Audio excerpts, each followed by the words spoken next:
Silas Brennan dropped to his knees in the blood-stained snow. A child lay curled beneath the pine tree. 6 years old, maybe less. Her lips had turned the color of bruised plums. Her tiny chest barely moved. He ripped off his coat and wrapped her tight against his body. "Don't you die on me," he whispered. "Don't you dare." He didn't know that saving this child would cost him everything he had left and give him everything he never knew he needed. If you've ever believed in second chances, stay with me until the end. Subscribe to my channel and tell me in the comments, what city are you watching from tonight? I want to know how far this story travels. The morning had started like any other for Silas Brennan. He walked the fence line with his rifle across his shoulder, checking for breaks after the storm. 4 years alone on this ranch had taught him routine. Routine kept a man from thinking too much. Routine kept the ghosts quiet. The snow crunched beneath his boots. His breath hung in the air like smoke. That's when he saw the red stain. At first, Silas thought it was blood from a hunt. Coyotes, maybe. Or wolves dragging down a deer. He shifted his rifle and moved closer, his eyes scanning the tree line. Then his heart stopped. A child. A little girl curled up beneath a low-hanging pine half buried in snow. Her black hair was matted with ice. Her small hands were tucked under her chin, frozen in prayer or desperation, he couldn't tell which. Silas dropped his rifle and ran. He fell to his knees beside her, his hands shaking as he brushed the snow from her face. Her skin was gray, her lips were purple. But when he pressed his fingers to her throat, he felt it a pulse. Faint as a whisper, but there. "Oh God." His voice cracked. "Oh dear God." He tore off his heavy coat and wrapped it around her small body. She weighed nothing, like holding a bundle of dry sticks. He pressed her against his chest, willing his warmth into her frozen bones. "Stay with me," he said. "You hear me? Stay with me." He didn't run. Running would jostle her too much. But he walked faster than he'd ever walked in his life, his boots punching through the snow with every step. The cabin was half a mile away. It felt like 20. Inside, Silas laid the child on the bed closest to the stove. He threw wood into the fire until the flames roared. Then he heated water-soaked rags and pressed them gently against her hands and feet. "Come on," he muttered. "Come on, little one." Her eyes fluttered. Silas leaned closer. "That's it. Wake up now. You're safe." Her lips moved. A sound came out so soft he almost missed it. "Shema." Silas didn't know the word, but he understood the tone. She was calling for her mother. "She ain't here," he said gently. "But I got you. You're gonna be all right." The child's eyes opened dark as coal, wide with fear. She tried to sit up, tried to scramble away from him, but her body was too weak. She collapsed back against the pillow, trembling. "Easy now." Silas held up his hands, showing her he meant no harm. "Easy. I ain't gonna hurt you." She stared at him, her chest heaving with shallow breaths. "You got a name?" he asked. She didn't answer. "That's all right." He pulled the blanket higher around her shoulders. "You don't gotta talk, just rest." He sat in the chair by the stove and watched her through the night. Every few hours he checked her breathing, added wood to the fire, pressed warm rags to her cold skin. By morning her color had improved. By afternoon she was sitting up watching him with those wary dark eyes. She still hadn't spoken a word. 2 days passed. The storm showed no sign of letting up. Snow piled against the cabin walls, blocking the door, sealing them inside together.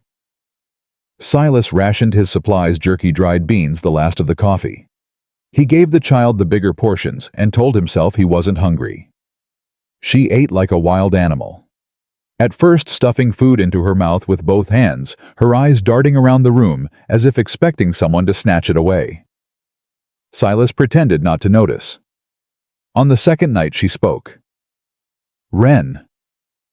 Silas looked up from the fire he was stoking. "What's that?" "My name." Her voice was small, but steady. "Wren." He nodded slowly. "That's a pretty name, like the bird." She didn't smile, but something in her eyes softened. "I'm Silas," he said. "Silas Brennan." "Silas." She tested the word carefully like it was something fragile. "That's right." Wren pulled the blanket tighter around her shoulders. "Where's my mother?" The question hit Silas like a punch to the gut. He didn't have an answer. Didn't know if the child's mother was alive or dead, searching or buried under snow somewhere in the wilderness. "I don't know," he said honestly. "But I'm going to keep you safe until we find out. You understand?" Wren stared at him for a long moment. Then she nodded once, twice, and closed her eyes. Silas sat back in his chair, his heart aching in ways he hadn't felt since Clara died. 4 years. 4 years since he'd buried his wife and son in the field behind the barn. 4 years since he'd sworn he'd never let himself care about anyone again. And now this. A child. A stranger's child. Sleeping in his cabin, trusting him to keep her alive. He rubbed his face with both hands and wondered what the hell he'd gotten himself into. The third morning, Silas was splitting wood outside when he heard it. A sound like something heavy dragging through snow. He set down his axe and reached for the rifle propped against the cabin wall. His eyes scanned the white horizon, looking for movement. There. A figure emerged from the blinding whiteness. Tall, broad-shouldered, stumbling forward with the desperate determination of someone who had nothing left to lose. A woman. Silas didn't move, didn't raise his rifle, just watched as she staggered closer each step, seeming to cost her more than she had to give. She was Apache. He could see that now. Her long black hair hung loose around her shoulders, tangled with ice and dried blood. Her buckskin dress was torn, revealing wounds beneath whip marks, knife cuts, bruises that bloomed purple and black across her arms. She stopped 10 feet away, swaying on her feet. Her eyes dark and wild, fixed on Silas, with an intensity that made his breath catch. "You have my daughter." Her voice was raw, scraped hollow by exhaustion and cold. "I can smell her on the smoke from your chimney." Silas lowered his rifle slowly. "She's inside, alive." Something flickered across the woman's face. Relief so powerful it nearly brought her to her knees. "I need to see her." "Then come in." Silas stepped aside, gesturing toward the door. "She's been asking for you." The woman took one step forward, then another. On the third step, her legs gave out. Silas caught her before she hit the ground. His arms wrapped around her, and he felt how hard her body was muscle built from years of survival, but also how badly she was trembling. "I got you," he said. "Easy now. I got you." She looked up at him, her dark eyes swimming with pain and suspicion, and something else he couldn't name. "Why?" she whispered. "Why did you save her?" Silas didn't hesitate. "Because she needed saving." The woman stared at him for a long moment. Then her eyes rolled back, and she went limp in his arms. He carried her inside. Wren was sitting up in bed, her eyes wide as saucers. The moment she saw the woman, she let out a cry, not of words, but of pure raw emotion. "Shijie!" She scrambled off the bed and threw herself at her mother, wrapping her small arms around the unconscious woman's neck. "Shijie, Shijie, Shijie!" Silas laid the woman on his bed, the only bed big enough for her frame, and gently pried Wren's arms away. "She's alive," he told the child. "But she's hurt bad. I need to tend to her wounds. You understand?" Wren nodded, tears streaming down her face. "Can you hold her hand? Let her know you're here." Wren grabbed her mother's hand with both of hers and pressed it to her cheek. "I'm here, Ma. I'm here." Silas got to work. The wounds were worse than he'd thought. Deep cuts across her back, whip marks definitely. Bruises around her wrists where she'd been bound. a gash on her side that had bled heavily but seemed to have clotted. He cleaned each wound with warm water and wrapped them in strips of clean cloth, working as gently as his rough hands would allow. The woman stirred once, moaning in pain. "Sorry," Silas muttered. "I know it hurts. Almost done." Her eyes opened just a crack and found his face. "You are not hurting me." Her voice was barely audible. "You are helping." "That's the idea." Her eyes closed again, and she drifted back into unconsciousness. When Silas finished, he sat back and wiped his bloody hands on a rag. Wren was still clutching her mother's hand, her small face pressed against the woman's arm. "She's gonna make it," Silas said. "She's strong." Wren looked up at him with those dark, trusting eyes.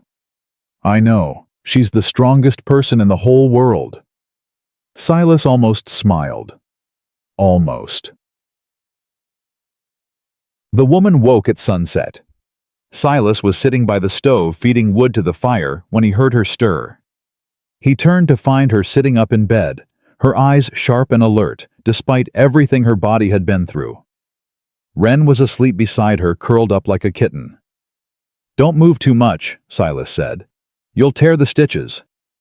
The woman ignored him. Her hand moved to Wren's hair, stroking it gently, and for a moment her hard face softened into something almost tender. "She called for you," Silas said. "The whole time she was sick with fever. Shema, over and over again. I didn't know what it meant until you showed up." "It means mother." The woman's voice was stronger now, though still rough. "In my language."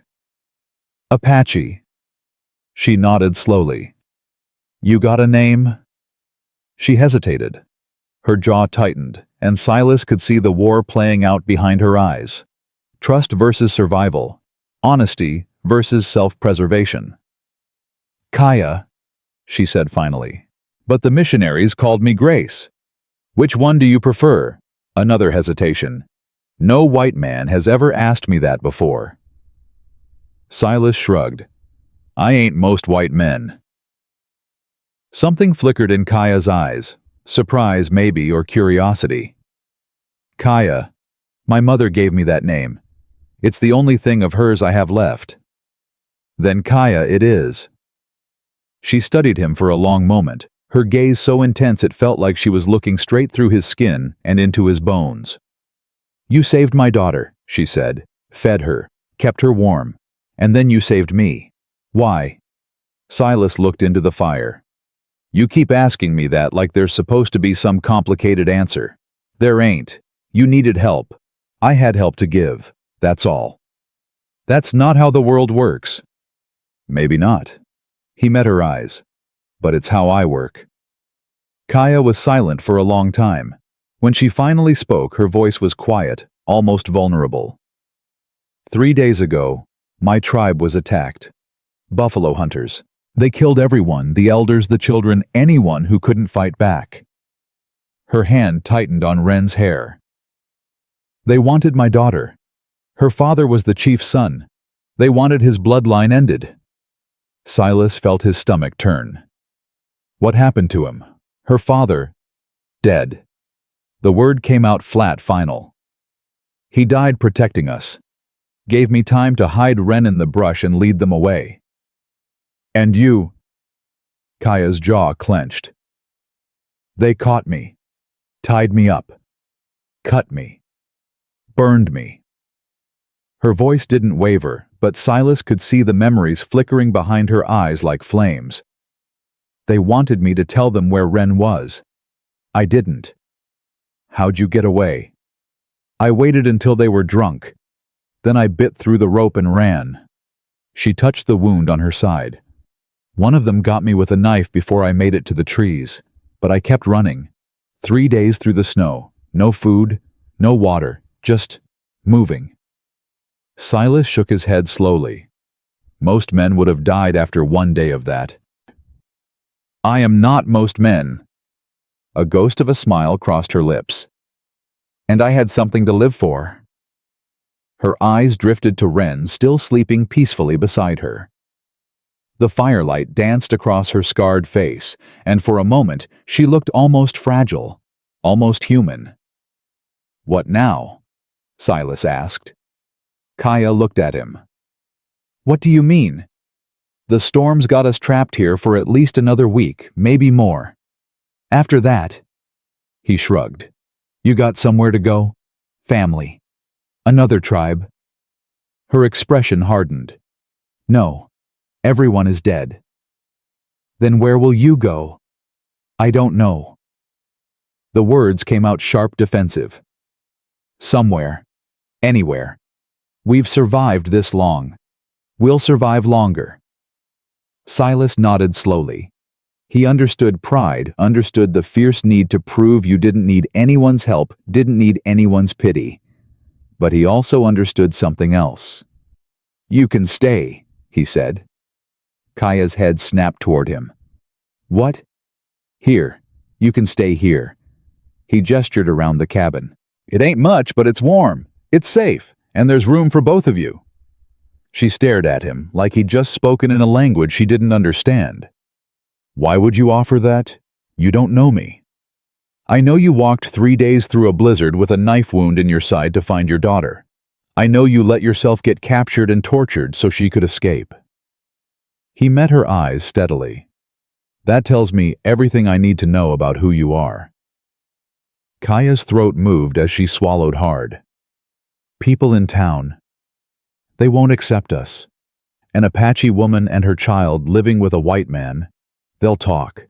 They'll do worse than talk. Let them. You could lose everything. Your ranch, your reputation, your life." Silas thought about that for a moment. Thought about the empty cabin, the silent nights, the grave markers behind the barn that he visited every Sunday morning. "I already lost everything once," he said quietly. 4 years ago I buried my wife and my son in the field out back. Fever took them both in the same week." His voice didn't break, but it came close. "Since then, I've been living like a ghost, going through the motions, waiting to die." He looked at Wren still sleeping with her hand wrapped around her mother's fingers.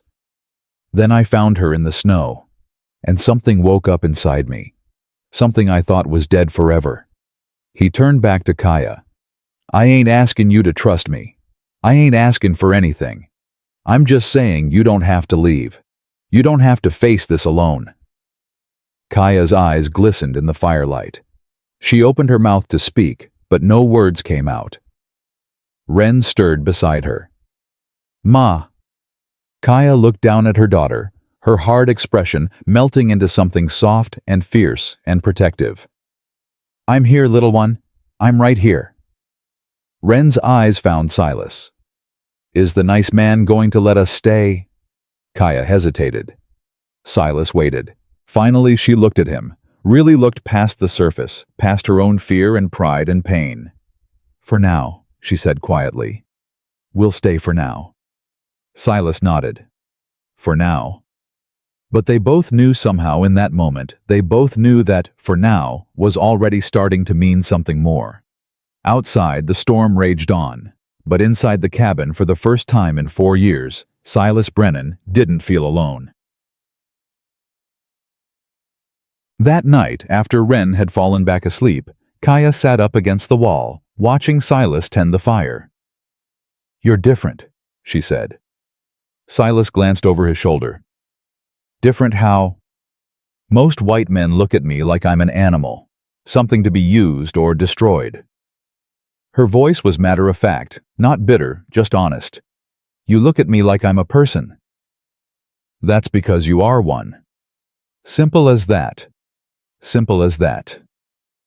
Kaya shook her head slowly. "I spent 3 years at a missionary school when I was young. They taught me to read, to write, to speak English. They also taught me that my people were savages, that we were less than human." She laughed softly, a hard, humorless sound. "I learned their words, but I never believed their lies." "Good," Silas said. "You shouldn't have." She studied him in the flickering light. "Why are you alone out here, Silas Brennan? A man like you should have a family, a wife." Silas was quiet for a long moment. I told you, I did have a family.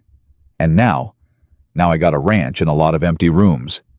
He poked at the fire with an iron rod. Most days that feels like enough. Most days. And the other days? He didn't answer. Didn't need to.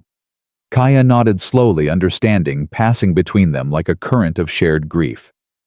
We are both broken, she said softly. Both carrying graves inside us. Yeah. Silas set down the iron rod and turned to face her fully. I reckon we are. Their eyes met across the cabin. Neither looked away. Get some rest, Silas said finally. Tomorrow we figure out what comes next. Kaya lay back down beside her daughter, pulling Ren close to her chest. But her eyes stayed open, watching Silas through the darkness. And Silas, settling into his chair by the fire, found himself watching her too. The storm howled outside, shaking the cabin walls, but neither of them heard it. Something had shifted tonight. Something neither of them had words for yet, but it was there, growing in the silence between them, waiting. The days blurred together after that. Silas woke before dawn each morning, stoking the fire, heating water, checking on the two strangers who had turned his quiet cabin into something else entirely. Kaya's wounds were healing faster than he'd expected. By the fourth day, she was sitting up on her own. By the fifth, she was insisting on helping with chores. You need to rest, Silas told her, blocking the doorway with his arm. Kaya ducked under it and walked past him. I've rested enough. My body knows when it's ready. Your body's got a hole in its side. Had. She grabbed the bucket by the door. Now it's just a scar. Silas watched her walk toward the well, her stride strong despite everything. He shook his head and muttered under his breath, "Stubborn woman." I heard that, she called back without turning around. Ren appeared at Silas's elbow, tugging his sleeve. She's always like that. Ma never sits still. I'm starting to figure that out. The child looked up at him with those dark, serious eyes. Are you mad at her? Silas crouched down to her level. No, little bird. I ain't mad.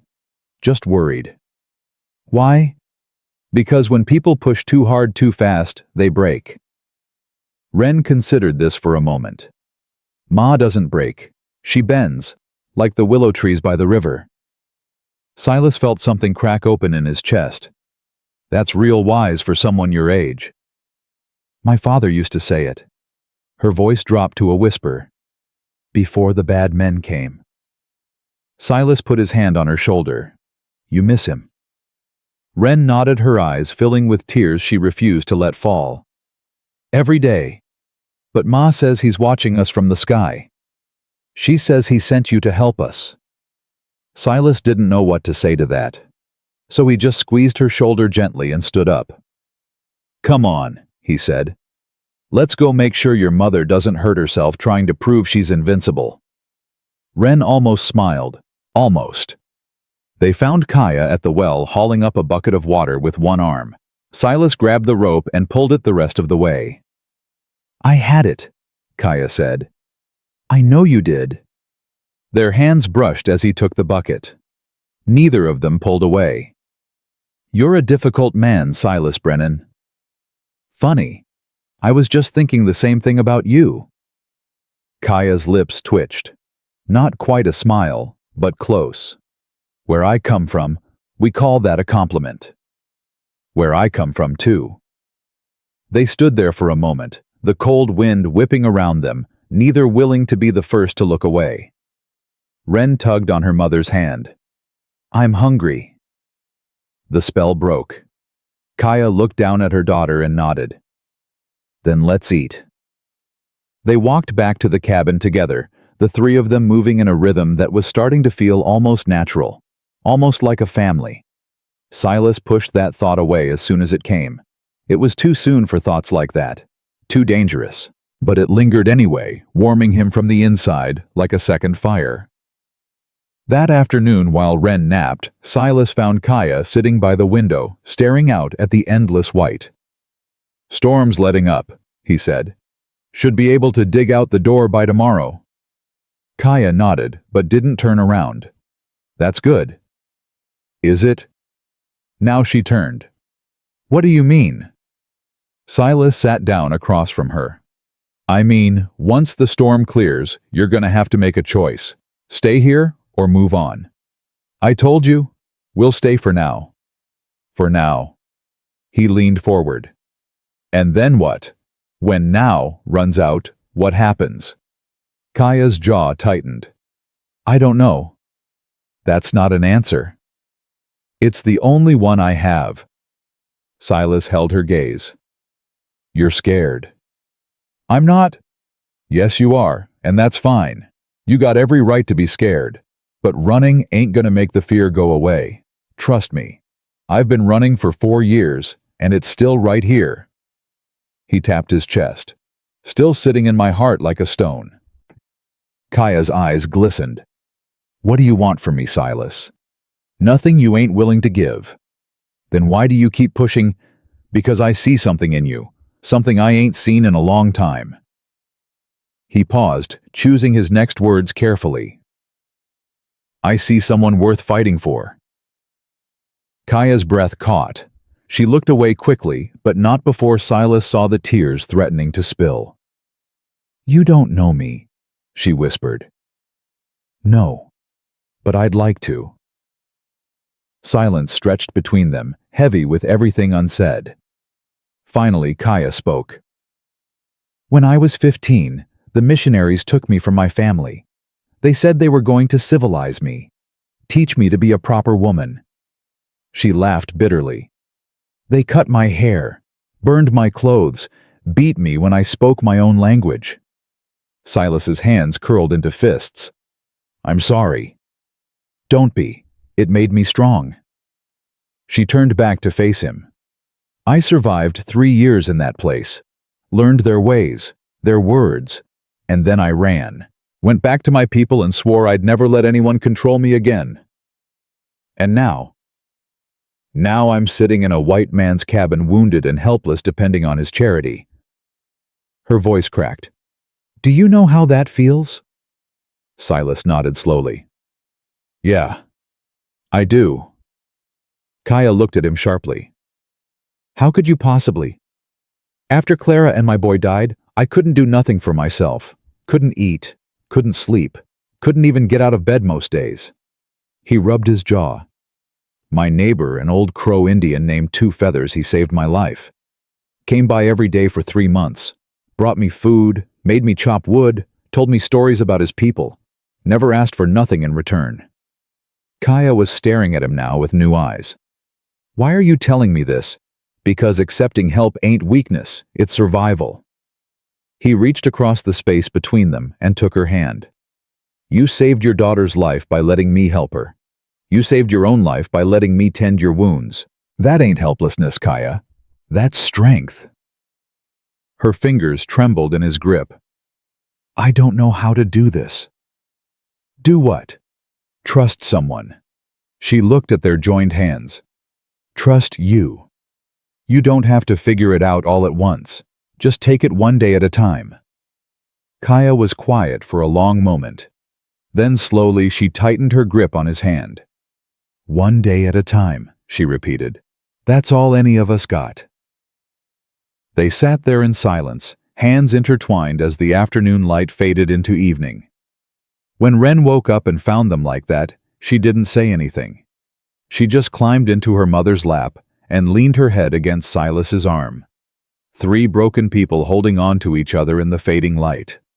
It wasn't much, but it was a start. The next morning, Silas dug out the door and made a path to the barn. The storm had passed, leaving behind a world blanketed in pristine white. The air was sharp and cold, but the sun was shining for the first time in over a week. I need to check on the horses, he told Kaya. Make sure they survive the storm. I'll come with you. You should rest. Kaya gave him a look that said exactly what she thought of that suggestion. Silas sighed. Fine. But if you start bleeding again, I'm carrying you back whether you like it or not. You could try. Despite himself, Silas almost smiled. They walked to the barn together, their boots crunching through the fresh snow. Kaya moved carefully, one hand pressed against her wounded side, but she kept pace with him, without complaint. Inside the barn, the horses nickered with relief at the sight of him. Silas checked them over quickly. All three were fine, if a little hungry. "They're beautiful," Kaya said, running her hand along the neck of his bay mare. "Strong." "That one's Clara." The name slipped out before he could stop it. "My wife's favorite. She named her." Kaya's hand stilled. "You kept the name." "Couldn't bring myself to change it." He busied himself with the feed bucket. "Stupid, I know." "No." Kaya's voice was soft. "It's not stupid. It's love." Silas paused his back to her. "She would have liked you." "Your wife?"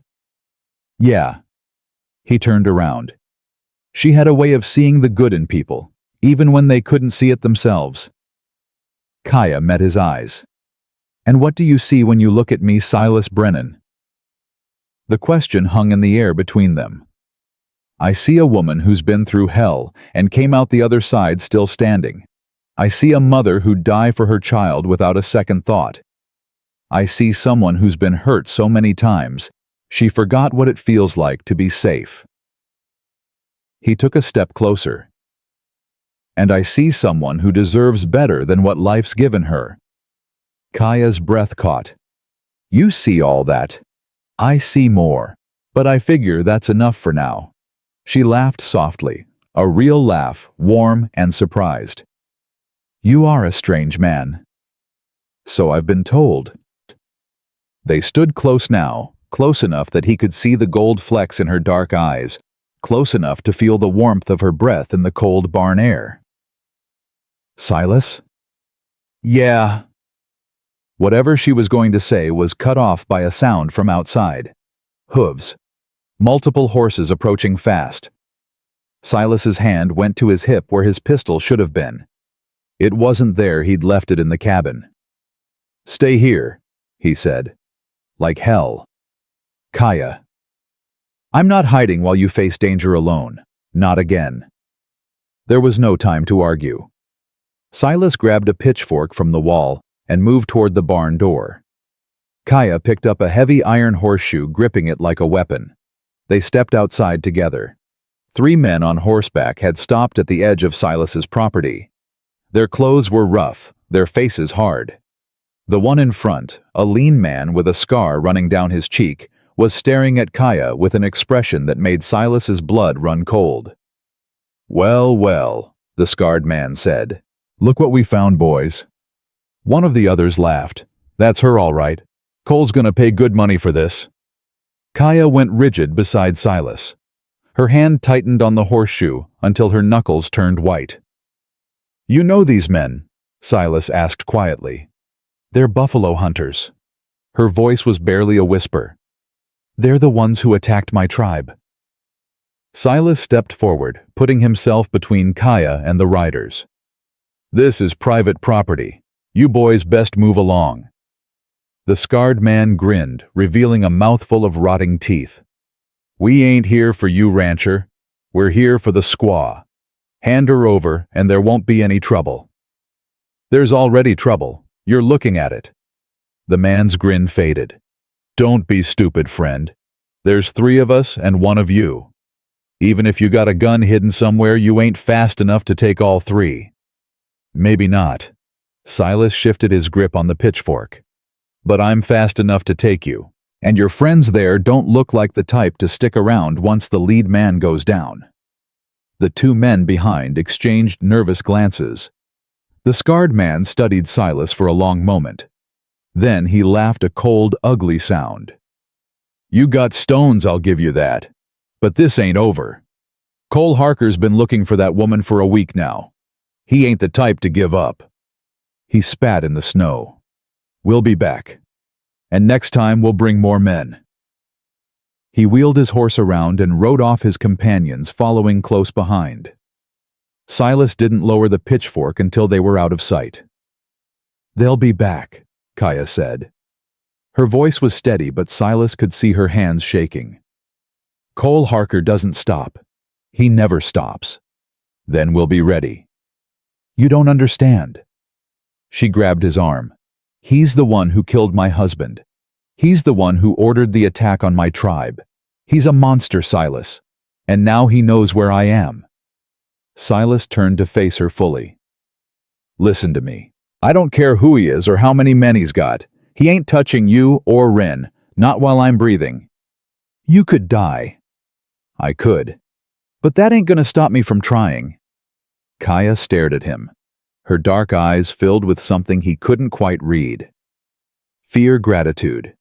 Something else entirely. Why, she asked. Why would you risk your life for us? Silas thought about that question, really thought about it. Because 4 years ago I gave up. I let the grief swallow me whole. I stopped caring whether I lived or died. He reached up and touched her face gently, like she was something precious. You and Wren. You woke something up in me, something I thought was gone forever. And I ain't about to let that go without a fight. Kaya's eyes filled with tears. Silas? Come on. He dropped his hand and stepped back. We need to get inside. Make a plan. They walked back to the cabin in silence, the weight of what was coming pressing down on both of them. Inside, Wren looked up from where she'd been playing with a wooden spoon. Her face went pale when she saw their expressions. Ma, what's wrong?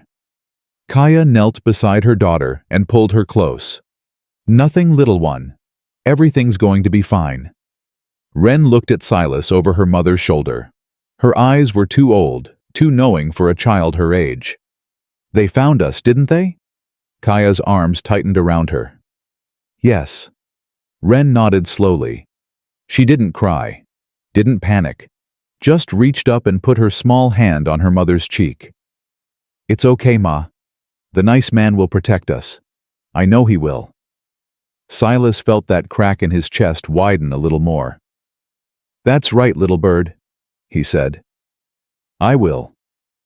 He walked to the corner of the cabin and pulled out the trunk he kept hidden under a loose floorboard. Inside were his pistol, a rifle, 2 boxes of ammunition, and a hunting knife with a bone handle. Kaya watched him check the weapons with practiced efficiency. You've done this before. I was a scout for the army, long time ago. He loaded the rifle. Before I met Clara, before I decided killing wasn't what I wanted to do with my life. And now... Silas looked at her, his eyes hard. Now I'll do whatever it takes to keep you both safe. That night, after Wren was asleep, Silas sat by the window with his rifle across his lap. Kaya sat beside him close enough that their shoulders touched. You should get some rest, he said. So should you. Someone's got to keep watch. Then we'll keep watch together. Silas glanced at her. You always this stubborn? Always. She shifted closer. My husband used to say it was my best quality, and my worst. Smart man. He was. Her voice softened. His name was Running Wolf. He was gentle and strong and kind. He would have liked you. Silas didn't know what to say to that. So he just sat there shoulder to shoulder with this woman who had come into his life like a storm and turned everything upside down. Silas. Yeah. If something happens tomorrow, if they come and I don't make it. She took a deep breath. Promise me you'll take care of Wren. Silas turned to look at her. Nothing's gonna happen to you. Promise me. He held her gaze for a long moment. I promise. Kaya nodded slowly. Then without warning, she leaned in and pressed her lips to his cheek. Thank you, she whispered. For everything. Before he could respond, she stood up and walked to where Wren was sleeping. She lay down beside her daughter and closed her eyes. Silas sat there alone, his cheek burning where her lips had touched his heart pounding with something that felt dangerously close to hope. He stayed awake until dawn watching the horizon for shadows that never came. But he knew they were out there, waiting. And when they finally came, he would be ready. The morning broke cold and gray. Silas had been awake for nearly 30 hours, but his mind was sharp, his body coiled like a spring. Kaya stirred beside Ren, then sat up suddenly, her eyes scanning the room until they found Silas. "Anything?" she asked. "Not yet." She stood and walked to where he sat. "You didn't sleep." "Couldn't." Kaya put her hand on his shoulder. "You can't protect us if you're exhausted. I'll rest when this is over." "Silas, don't." He covered her hand with his own. "Don't ask me to close my eyes when I know what's coming. I can't do that." She was quiet for a moment. Then she squeezed his shoulder and nodded. "I'll make coffee." "That would be good." She moved to the stove and Silas watched her go. Watched the way she moved careful and deliberate. Watched the way her hands worked steady despite everything. He'd known this woman for less than a week. But somehow it felt like he'd been waiting for her his whole life. Ren woke up while the coffee was brewing. She padded over to Silas on bare feet and climbed into his lap without asking permission. "Good morning, little bird." "Morning." She snuggled against his chest. "I had a bad dream." "What about?" "The bad men. They were chasing us again." Her small fingers clutched his shirt. "But then you came. You had a big horse and a shiny gun, and you chased them all away." Silas wrapped his arms around her. "That's what I'm gonna do. I promise." Ren looked up at him with those dark, trusting eyes. "I know. That's why it was a good dream at the end." He kissed the top of her head, breathing in the smell of her hair, wood smoke and sage, and something uniquely her. This child, this fierce, brave, broken child. He would die before he let anyone hurt her.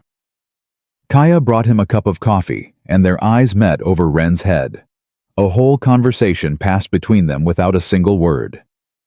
Whatever came next, they would face it together. The waiting was the hardest part. By midday, Silas's nerves were stretched thin.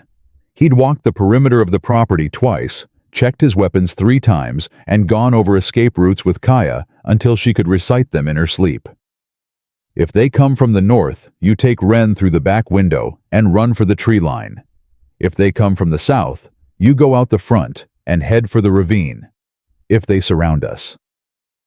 "Silas." Kaya put her hand on his arm. "I know. You've told me. I need you to remember." "I remember." She stepped closer. "But you need to breathe. You're wound tighter than a bowstring." "Someone's gotta be." "Not like this." She reached up and touched his face, her calloused fingers gentle against his jaw. "You'll break if you don't ease up." Silas closed his eyes. "I can't lose you." The words came out before he could stop them. He felt Kaya go still. "What?" He opened his eyes and looked at her. Really looked. "I can't lose you. Either of you. I know it's crazy. I know we barely know each other. But I can't—" His voice broke. "I can't bury anyone else, Kaya. I won't survive it." Her eyes glistened with tears. "Silas." "I ain't asking for anything. I just needed you to know." Kaya didn't say anything. Instead, she stepped forward and wrapped her arms around him, pulling him close.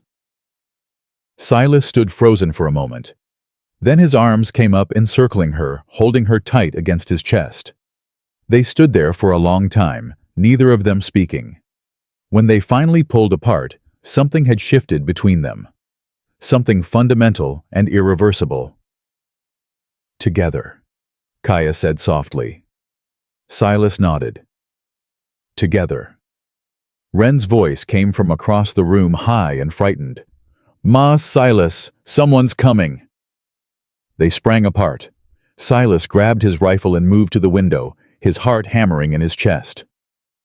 3 riders on the road. No 4. No 7. 7 men on horseback riding hard toward the cabin. And at the front, leading them like a general leading his army into battle, was a man Silas had never seen before. But he knew who it was. Cole Harker had come for what he wanted, and he'd brought an army to take it. Silas turned to Kaya. Her face was pale, but set her jaw tight with determination. "Take Ren," he said. "Go out the back. Now." "I won't leave you."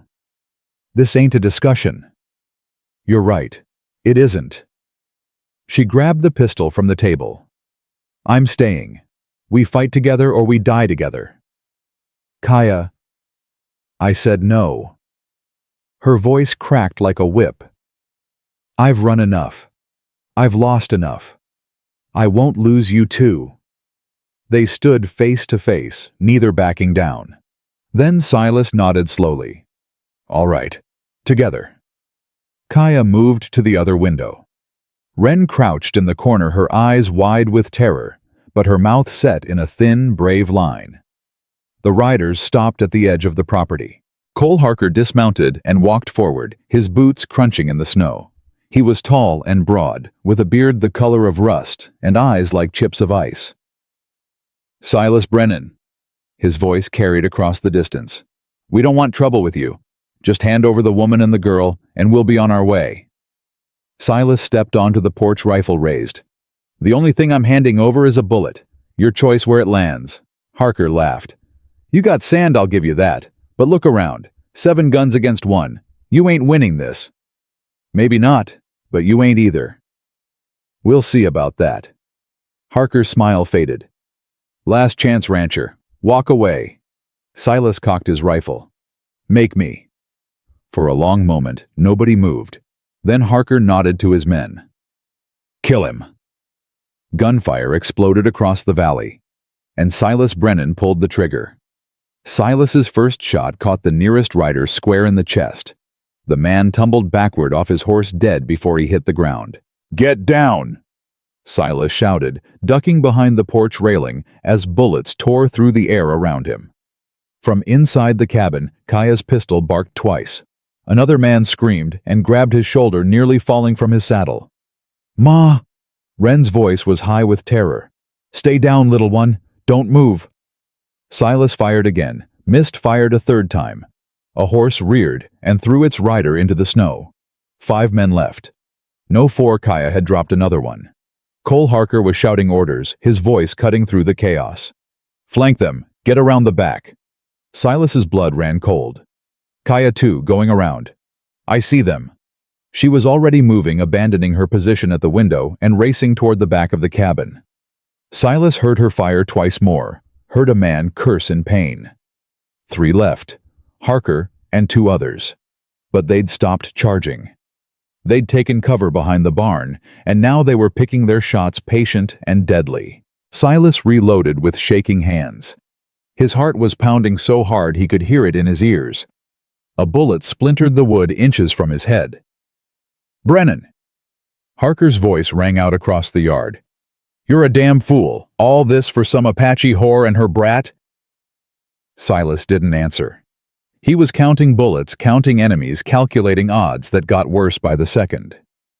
"I'll make you a deal," Harker continued. "Throw out the woman and the kid, and I'll let you live.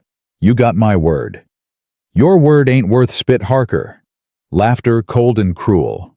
"Maybe not, but it's the only offer you're gonna get." Kaya appeared at Silas's side, breathing hard. There was blood on her sleeve, but she shook her head when she saw his eyes go to it. "Not mine. One of theirs." "The 2 in back?" "Dead." Silas let out a breath he didn't know he'd been holding. "That leaves 3. 2. I think I hit another one." "You think?" "I was shooting through a wall. Hard to be sure." Despite everything, Silas almost laughed. "You're something else, you know that." "So I've been told." A bullet shattered what was left of the window, showering them both with glass. Ren screamed from her hiding spot in the corner. "We can't stay here," Kaya said. "They'll wait us out. Pick us off one by one." "Then we don't let them wait." "What are you thinking?" Silas met her eyes. "I'm thinking someone needs to draw their fire, while someone else circles around behind them." "No." Kaya grabbed his arm. "That's suicide." "Maybe. But it's also the only chance we got." "Then I'll do it. I'll draw their fire." "Like hell you will." "Silas." Wren needs her mother. If one of us has to die today, it ain't gonna be you." Kaya's eyes filled with tears. "Don't ask me to watch you die. I ain't planning on dying." He touched her face gentle and quick. "But if I do, take care of that little girl, and take care of yourself. Silas, please. Promise me." Her voice broke. "I promise." He kissed her forehead hard and fast, then grabbed his rifle and moved toward the door. "Silas." He looked back. Kaya was crying now, tears streaming down her face. "Come back to me." "I will." He didn't know if it was a promise or a prayer. Maybe both. Then he kicked open the door and ran into the gunfire. The world exploded into noise and chaos. Bullets whizzed past him, kicking up snow-splintering wood. Silas ran in a zigzag pattern, making himself as hard a target as possible. "There he is!" One of Harker's men shouted. "Get him!" Silas dove behind the water trough, gasping for breath. A bullet punched through the wood, missing him by inches. He rolled to the side and came up firing. One shot, two, three. A man stumbled out from behind the barn, clutching his gut. He took 2 steps and collapsed face first in the snow. 2 left, just Harker and one more. "Impressive," Harker called out. "I underestimated you, Brennan. Won't make that mistake again." Silas didn't waste breath answering. He was watching, waiting, trying to spot the second man. There. A flash of movement near the barn door. Silas aimed. Fired. The shot went wide, but it drove the man back into cover. That was all Silas needed. He sprinted toward the barn, ignoring the pain in his lungs, ignoring the fear screaming in his head. Harker fired at him, missed. The other man leaned out to take aim. He never got the shot off. Kaya's pistol cracked from the cabin window, and the man's head snapped back. He crumpled without a sound. One left. Cole Harker. Silas reached the barn and pressed himself against the wall, breathing hard. His rifle was empty. He had his knife, and that was it.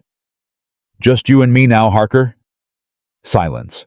Then footsteps slow and deliberate coming around the other side of the barn. Silas gripped his knife and waited. Harker appeared at the corner, his pistol raised. He was bleeding from a wound in his arm, but his eyes were clear and cold. "You killed 6 of my men," he said. 7 counting the 2 your buddies found in the woods. "They weren't my men. They were bounty hunters, expendable." "And what are you?" Harker smiled. It was the smile of a man who had long ago stopped caring about right and wrong. "I'm the man who's gonna kill you, take that woman back, and sell her daughter to the highest bidder." Silas's vision went red. "Over my dead body." "That's the idea." Harker fired. The bullet caught Silas in the shoulder, spinning him around. He hit the barn wall hard, his knife falling from numb fingers. Pain exploded through him, white-hot and blinding. He slid down the wall, clutching his shoulder, blood seeping through his fingers. Harker walked toward him, calm and unhurried. "I respect you, Brennan. I really do. Not many men would have put up that kind of fight." He stopped 3 feet away, aiming his pistol at Silas's head. "But this is how it ends. Any last words?" Silas looked up at him, his vision swimming. He thought about Clara, about his son, about Kaya and Wren, and the life he'd almost let himself believe he could have. "Yeah," he said. "Duck." Harker's eyes widened. The horseshoe caught him in the side of the head with a sickening crack. He staggered sideways, his pistol discharging harmlessly into the air. Kaya was there, her face twisted with fury, swinging the horseshoe again. It connected with Harker's jaw, and Silas heard bone break. Harker went down hard, but he wasn't done. Even with blood streaming down his face, even with his jaw hanging at an unnatural angle, he scrambled for his gun. Silas moved without thinking. He grabbed his knife from the snow and drove it into Harker's chest. The man's eyes went wide. His mouth opened, but no sound came out. "That's for her husband," Silas said, "and for every other soul you've destroyed." Harker's eyes glazed over. His body went limp. Cole Harker was dead.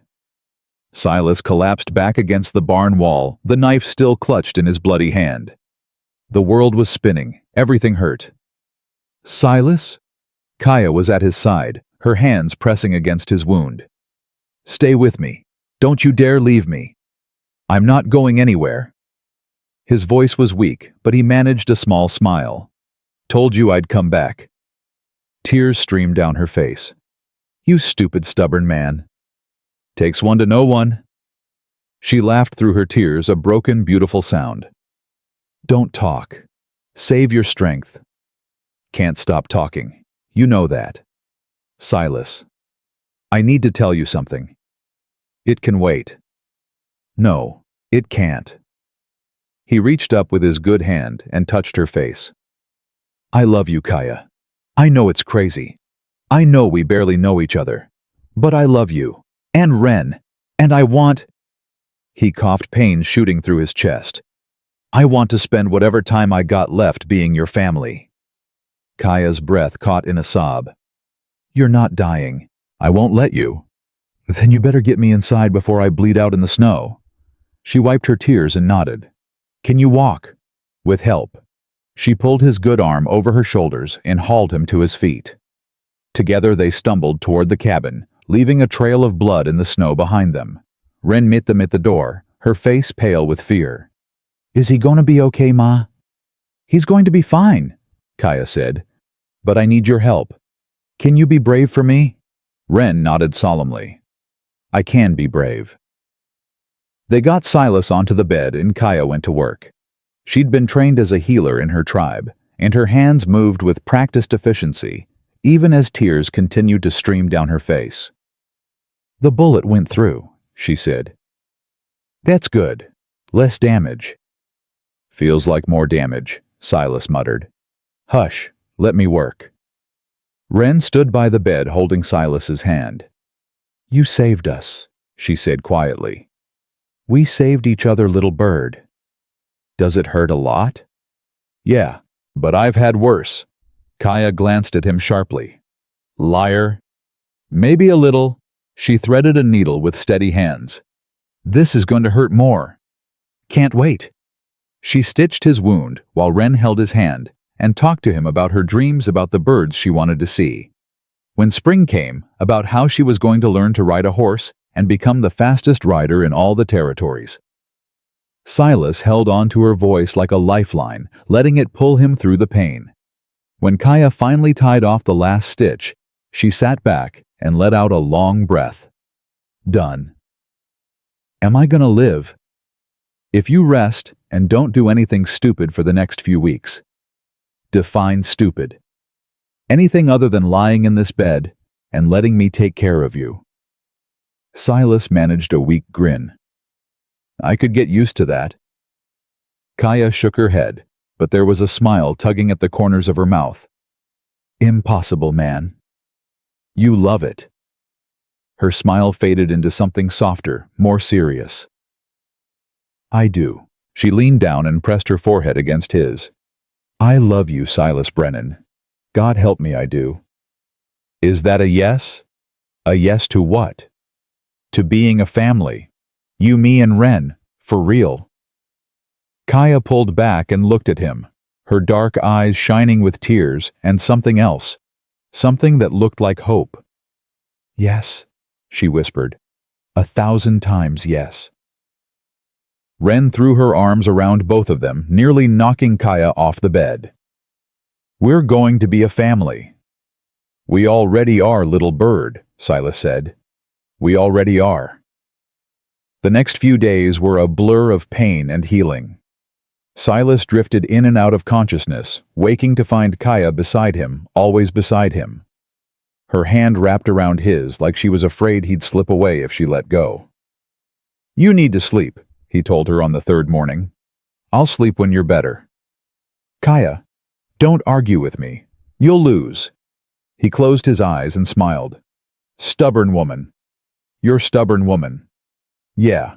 His voice was soft, filled with wonder. Mine. On the fourth day, Silas woke to find Ren curled up beside him on the bed, her small body warm against his side. Kaya was at the stove stirring something that smelled like heaven. "She wouldn't leave your side," Kaya said without turning around. "I tried to move her, but she's as stubborn as you are." "Wonder where she gets that from." Kaya glanced over her shoulder with a wry smile. "Certainly not from me." Silas laughed, then winced as pain shot through his shoulder. "Don't make me laugh. It hurts." "Then stop being funny."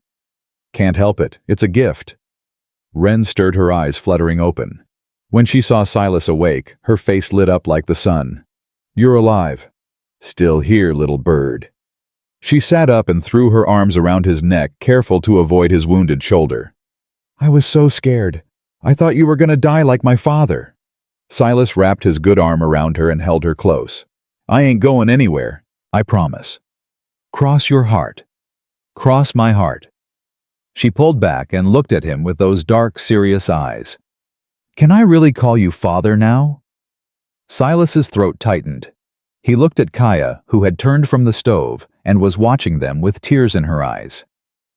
"Yeah," he said softly. "Yeah, you can." Wren's smile was brighter than any sunrise he'd ever seen. "Father, I like the way that sounds." "Me too, little bird. Me too."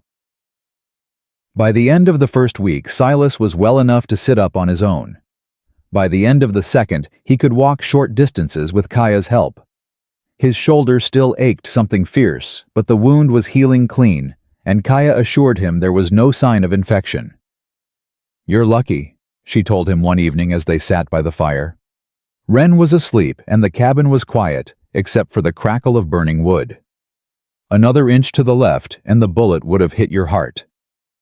"I've always been lucky." Kaya raised an eyebrow. "You call this lucky?" "I'm alive. You're here. Wren's safe." He reached over and took her hand. "Yeah, I call that pretty damn lucky." She squeezed his fingers. "What happens now?" "What do you mean?" "I mean—" She hesitated, searching for words. "The men are dead. Harker's dead. But there could be others. People who want revenge. People who won't accept—" She gestured between them. "This." "You mean folks who won't accept a white man and an Apache woman living together?" "Yes." Silas was quiet for a moment. He'd been thinking about this too, the complications, the dangers, the hatred they'd face from both sides. "There's a town about 2 days' ride from here," he said finally. "Elk Creek. It ain't much, but the people there are decent. Some of them anyway. There's a trading post run by a half-Cheyenne fellow named Elijah Crow. He's a friend. He could help us get supplies, make connections with other tribes. And the other people, the ones who aren't decent, we'll deal with them as they come." Kaya shook her head. "That's not a plan." "No, it's a promise." He turned to face her fully. "I ain't gonna pretend things are gonna be easy. They won't. There'll be people who hate us, people who try to tear us apart. But I don't care. I don't care what anyone thinks or says. You're my family now. You and Wren. And I'll fight for this family until my last breath." Kaya's eyes glistened in the firelight. "You mean that?" "Every word." She leaned forward and kissed him, soft and sweet and full of promise. When she pulled back, there were tears on her cheeks, but she was smiling. "Then we fight together," she said. "Always." Always. The word hung in the air between them, a vow more binding than any wedding ceremony.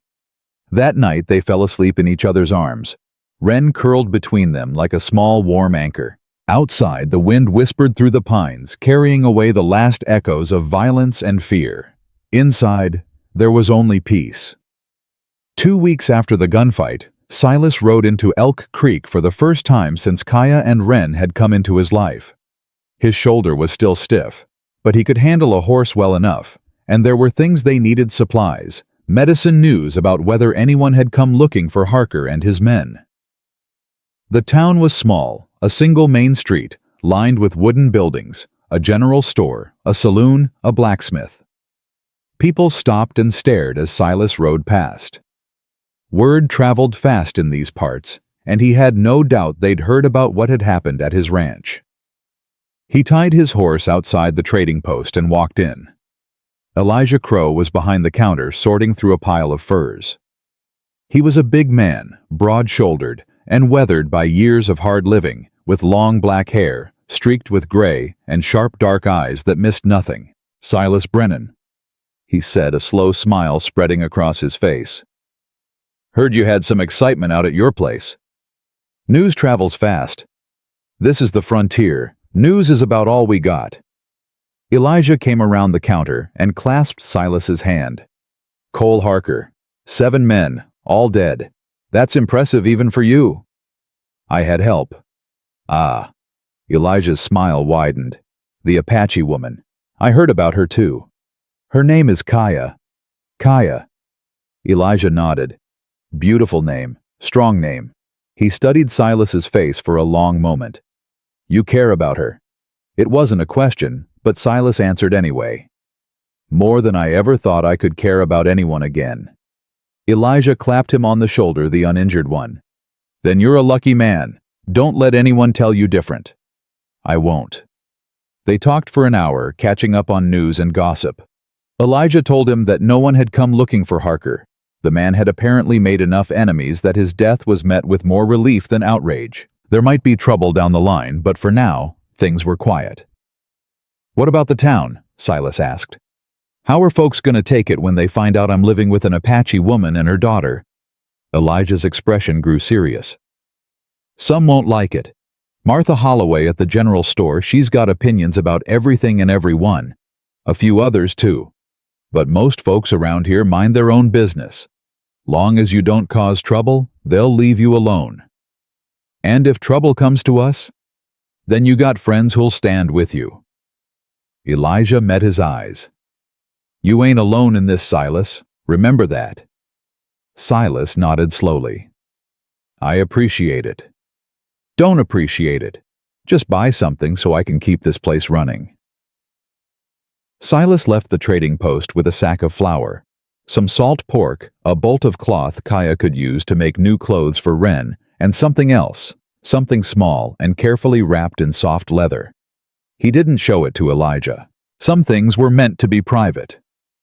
When Silas got home, Wren came running out to meet him before he'd even dismounted. "Father, you're back."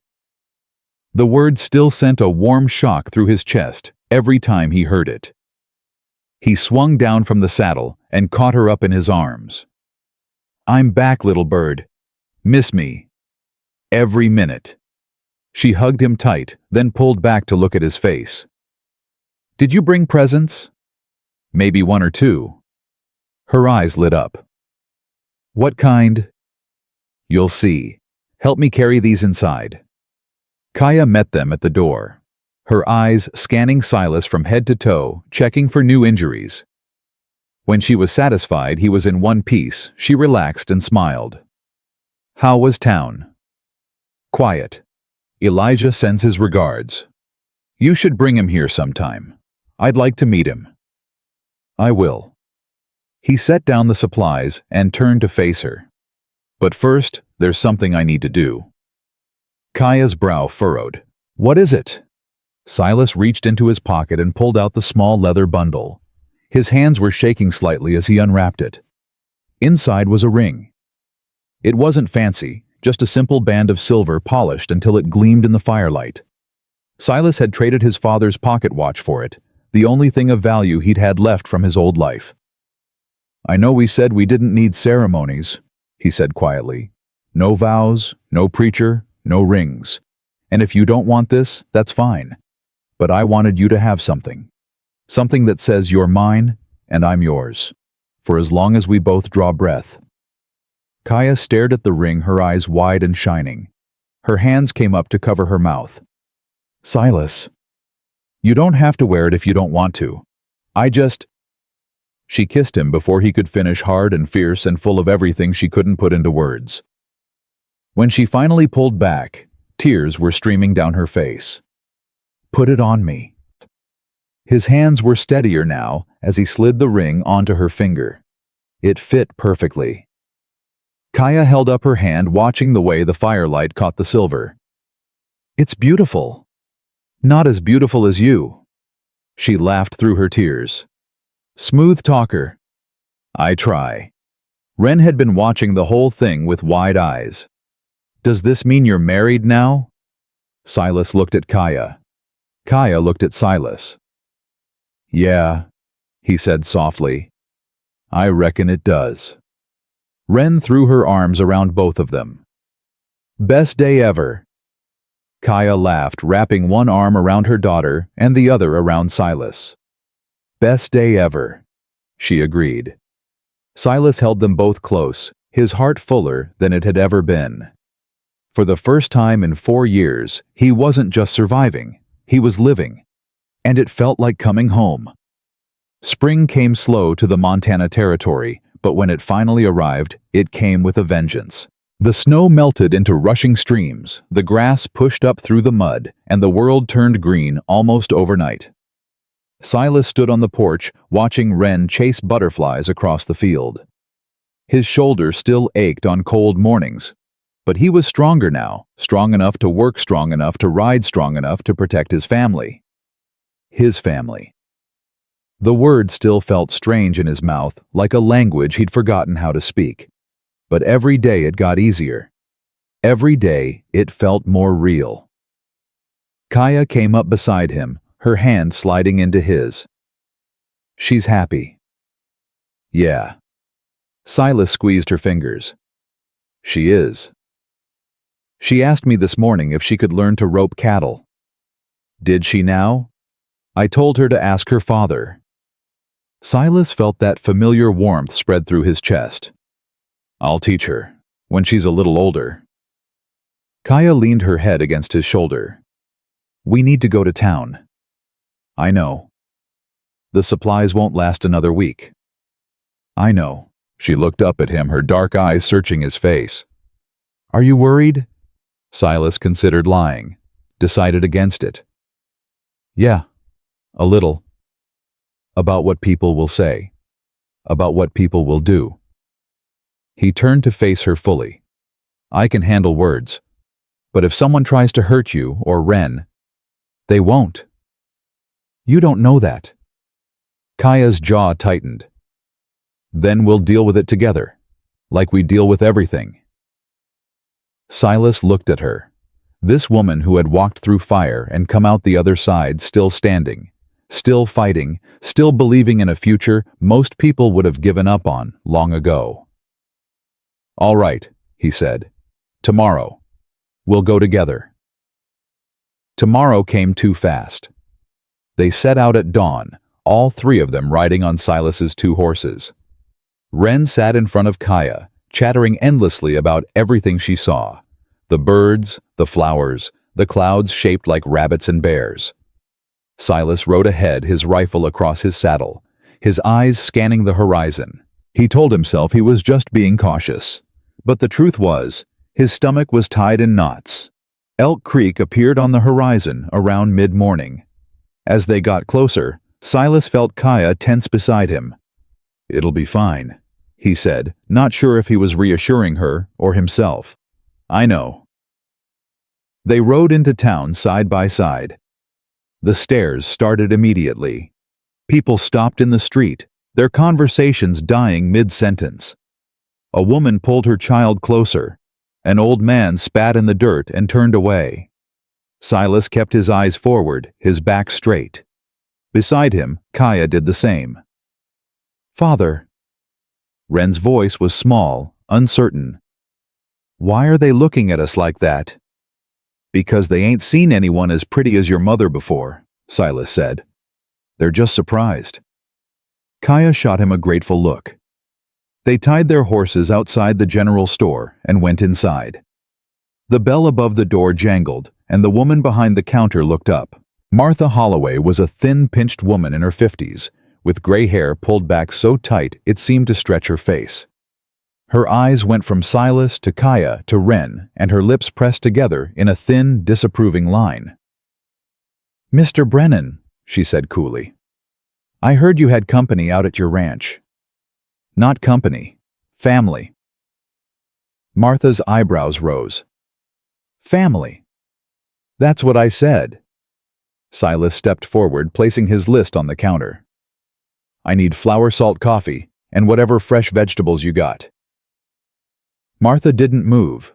Her eyes were fixed on Kaya and Wren, who stood near the door. I don't serve Indians, she said.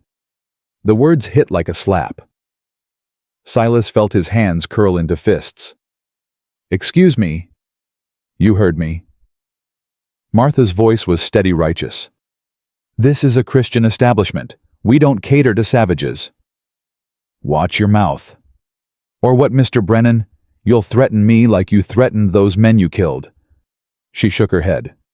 The whole town knows what happened. 7 men dead. Over what?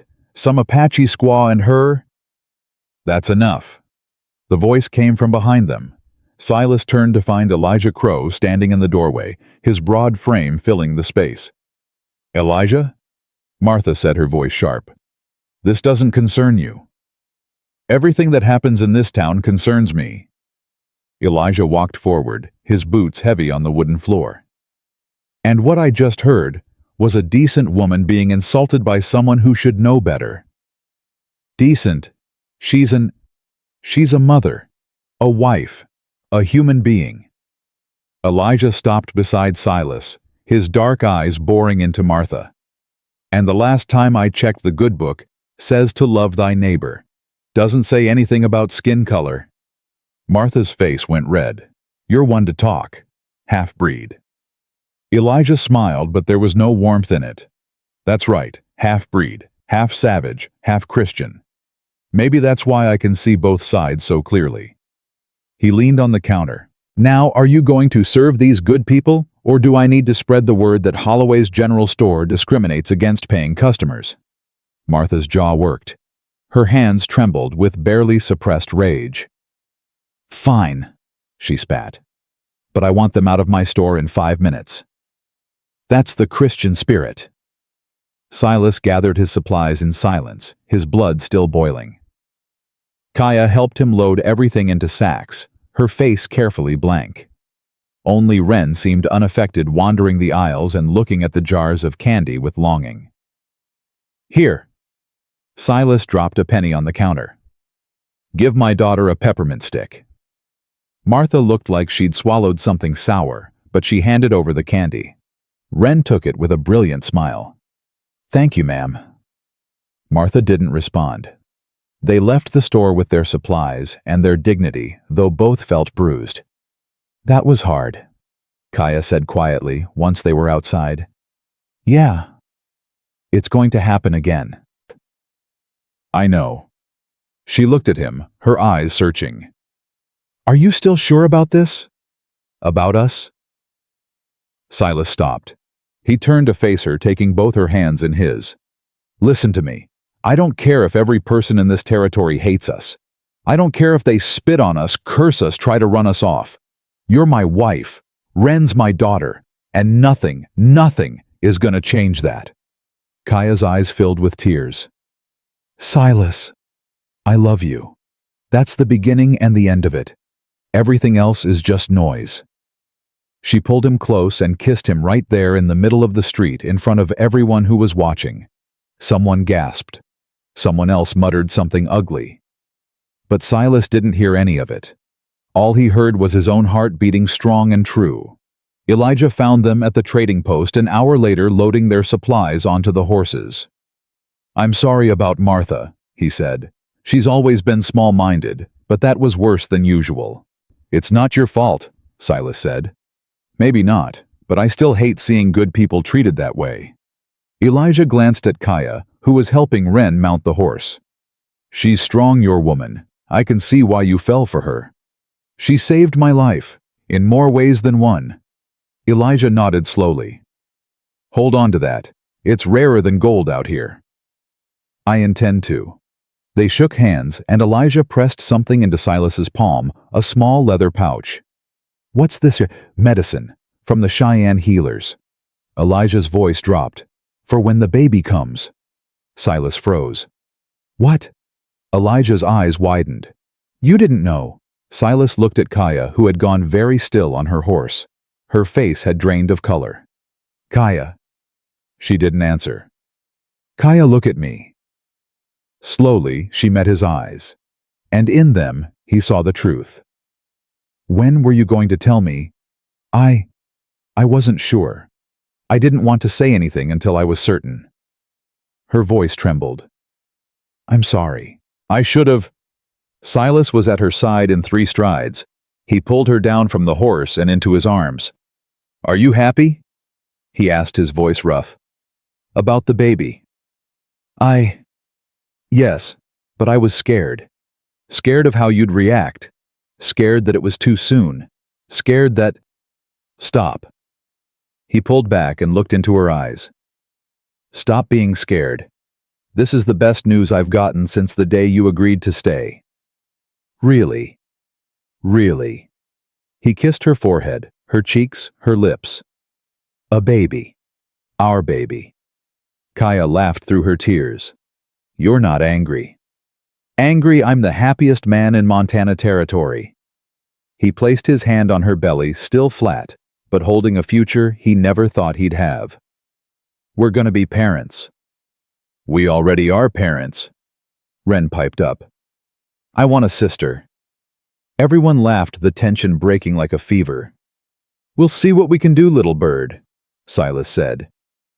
The ride home was different from the ride in. The ugly encounter with Martha still stung, but it was overshadowed by something bigger, something brighter. A baby. Their baby. Silas couldn't stop smiling. Even when his shoulder ached, even when the road got rough, even when dark clouds gathered on the horizon, he smiled. They were building something. Something real and lasting and good. And nothing was going to take that away from them. 2 weeks later, Silas woke to the sound of horses. He was on his feet before he was fully awake, grabbing his rifle and moving to the window. Dawn was just breaking, and in the gray light he could see riders approaching, 5 of them, maybe 6. Silas. Kaya's voice was thick with sleep. What is it? Stay inside. Keep Wren quiet. He stepped onto the porch, rifle raised, as the riders came into view. His heart nearly stopped. At the front of the group was a man in a U.S. Army uniform, a captain by the look of his insignia. Behind him rode 4 soldiers and 1 civilian, a thin, nervous-looking man in a black suit. Silas Brennan, the captain called out. Silas kept his rifle steady. Who's asking? Captain William Hayes, U.S. Army. The captain raised his hands, showing he meant no immediate harm. I'm not here to cause trouble. I just need to ask you some questions. About what? About the Apache woman living on your property. Silas's blood went cold. She's my wife. The captain's eyebrows rose slightly.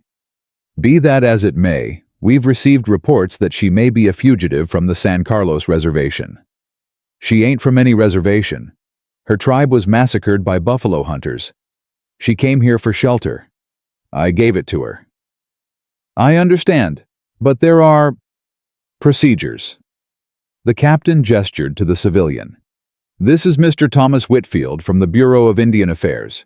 He has some questions. The thin man stepped forward, a leather satchel clutched to his chest. Mr. Brennan, if I could just speak with the woman in question. No. Sir, I must insist. And I must insist that you get off my property. Silas's voice was steel. My wife ain't a fugitive. She ain't from any reservation, and she ain't going anywhere. Whitfield's face flushed. You're obstructing federal business. I'm protecting my family. There's a difference. Captain Hayes held up his hand. Mr. Brennan, I understand your position. Truly I do. But if we don't resolve this properly, there could be consequences. Legal consequences. For who? For you. For your wife. For your daughter. The captain's voice softened. I'm not your enemy. I'm trying to help you. Silas studied the man's face, looking for the lie. He didn't find one. You got 5 minutes, he said finally. And you stay on the porch. Nobody goes inside." He turned and called through the door. "Kaya, you better come out." Kaya emerged a moment later, her face calm but her eyes wary. She'd dressed quickly, her hair still loose around her shoulders. She looked every inch the warrior she was. Whitfield stared at her like she was a specimen in a museum. "You are Kaya, formerly of the Apache tribe." "I am Kaya. My tribe is dead." "And you have been living here with Mr. Brennan?" "Yes. He is my husband." Whitfield scribbled something in a notebook. "Were you ever registered at any reservation?" "No. My people lived free. We had no dealings with your government." "And you have a daughter?" "Yes, Wren. She is 6 years old." "The father?" Kaya's jaw tightened. "Dead. Killed by the same men who slaughtered our tribe." Whitfield made another note. "I see. And you are now with child." Silence fell like a stone. Kaya's hand moved to her belly. "That is none of your business." "I'm afraid it is.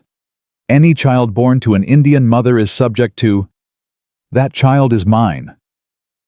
Silas stepped forward, putting himself between Kaya and the bureaucrat. "It'll be born on American soil to an American father. It ain't subject to nothing." Whitfield sputtered. "That's not how the law works." "Then maybe the law needs to change." Captain Hayes stepped in before things could escalate further. "Mr. Whitfield, I think we've gathered enough information for now." "But Captain, I said enough." Hayes's voice brooked no argument. He turned to Silas. "Mr. Brennan, I'm going to file a report stating that the woman known as Kaya is not a fugitive, that her tribe was destroyed by civilian violence, and that she is now legally married to an American citizen." Silas stared at him. "Why would you do that?" Hayes met his eyes. "Because I've spent 15 years fighting Indians on the frontier. I've seen things that would make your stomach turn, and I'm tired of it. Tired of the killing. Tired of the hatred." He glanced at Kaya, then back at Silas. "What you're building here, it's the future. Or it should be." Silas didn't know what to say, so he just nodded. "Thank you, Captain. Don't thank me yet. Whitfield will file his own report, and there are plenty of people in Washington who think the only good Indian is a dead Indian. This might not be over.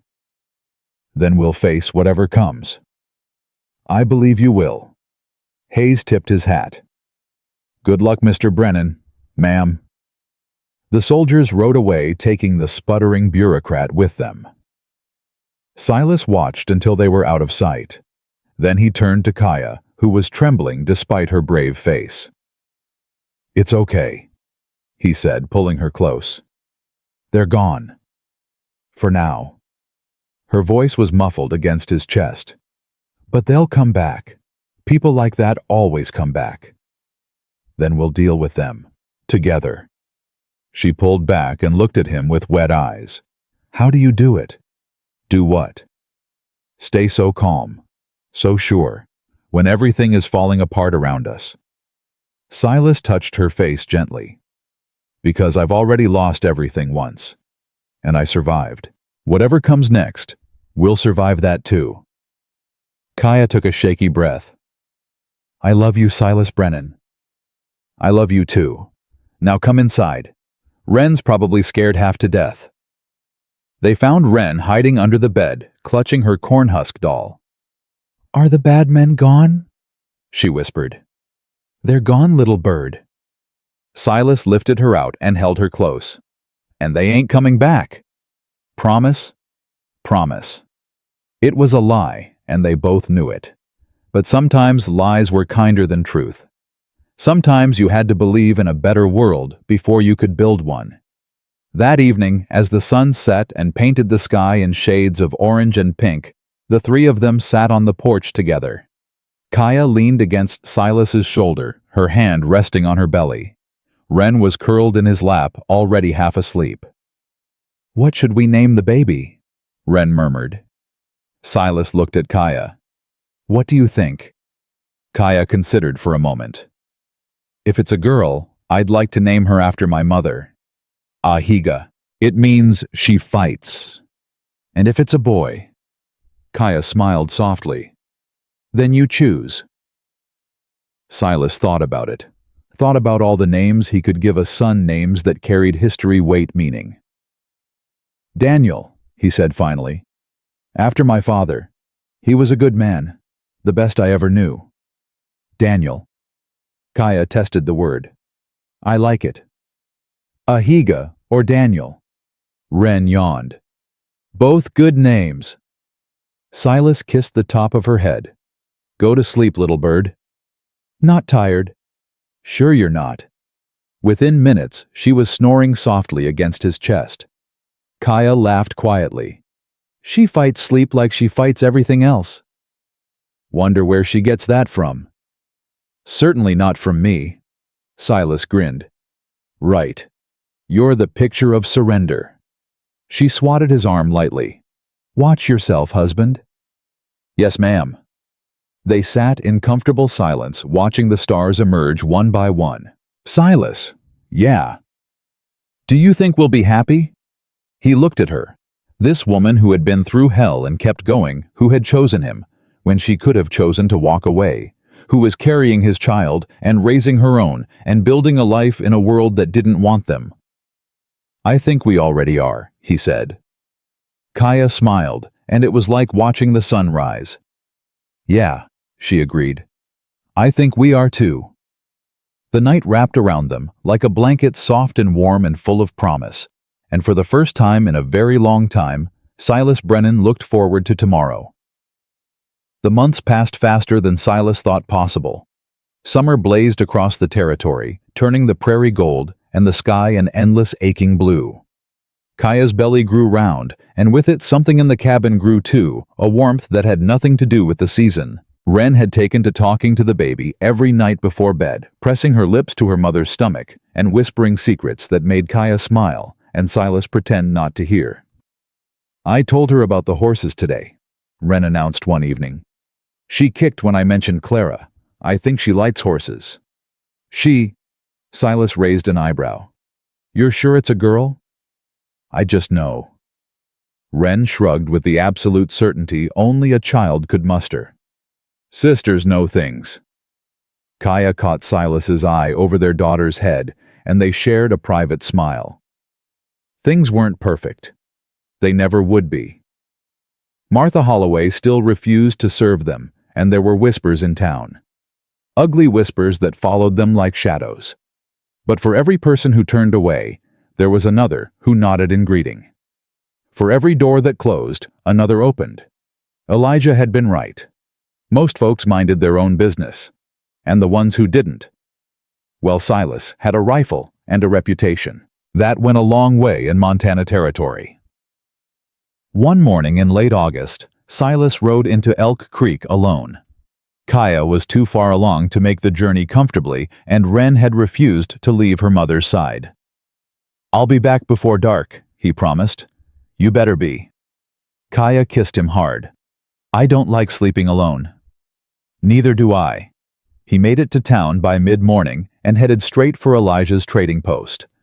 The bell jangled as he walked in, and Elijah looked up from behind the counter with a grin. Silas.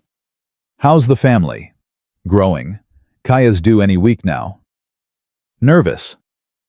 Terrified. Elijah laughed. That's how you know you're doing it right. He slid a cup of coffee across the counter. What brings you to town? Supplies, the usual. Silas took the coffee gratefully. And I wanted to check if there's been any more trouble from Washington. Elijah's face sobered.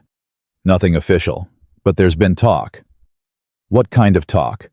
The kind that makes me nervous. Elijah leaned closer, lowering his voice.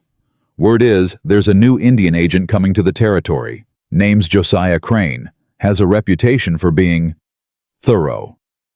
Thorough how? The kind of thorough that ends with families torn apart and children sent to boarding schools. Elijah's jaw tightened. He's supposed to arrive sometime next month. Silas felt the blood drain from his face. They can't do that. Wren's my daughter now. The baby will be half white. Since when has that mattered to men like Crane? Silas's hands curled into fists. I won't let them take my family. I know you won't. But you need to be smart about this. Elijah reached under the counter and pulled out a sheaf of papers. I've been doing some digging. There's a judge over in Helena named Samuel Redwood. He's fair. More importantly, he's ruled in favor of mixed families before. Silas took the papers. What are these? Legal documents. Adoption papers for Wren. Marriage certificate for you and Kaya, a proper one recognized by the courts. Elijah met his eyes. If you want to protect your family, you need to make it official. Make it so airtight that even a man like Crane can't touch you. Silas stared at the papers in his hands. How did you get these? I have friends in places you wouldn't expect.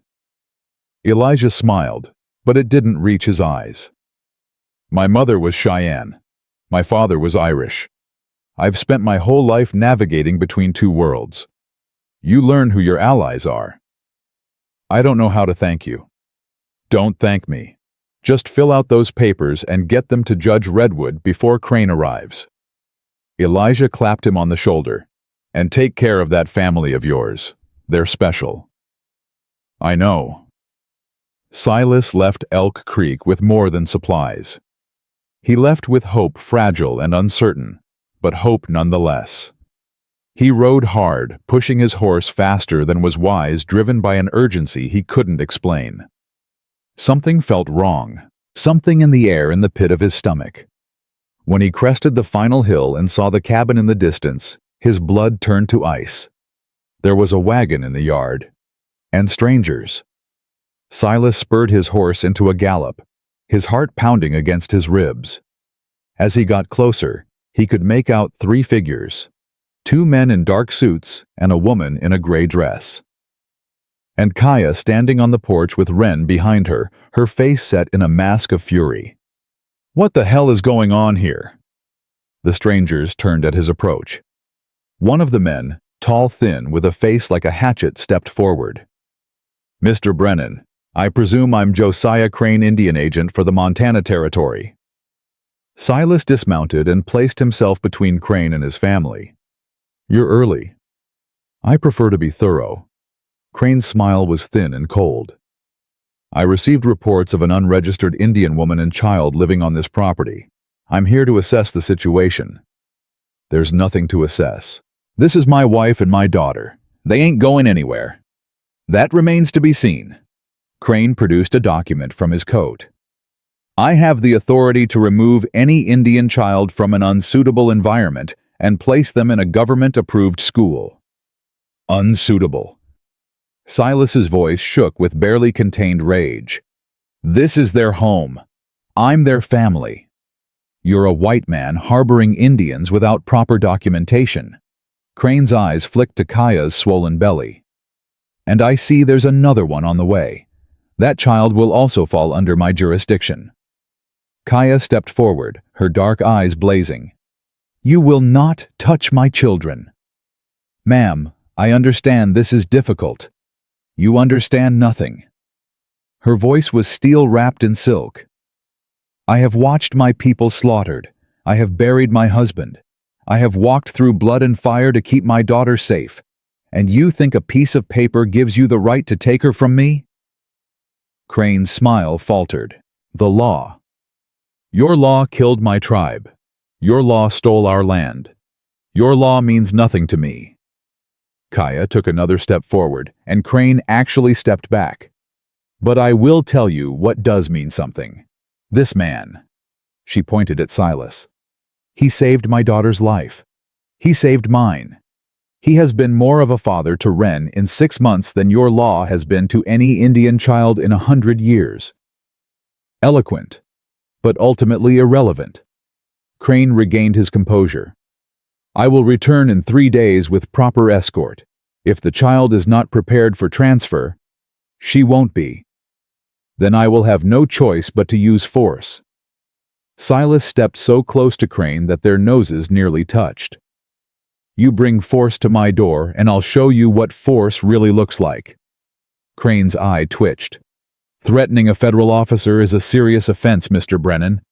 So is threatening a man's family. Now get off my land."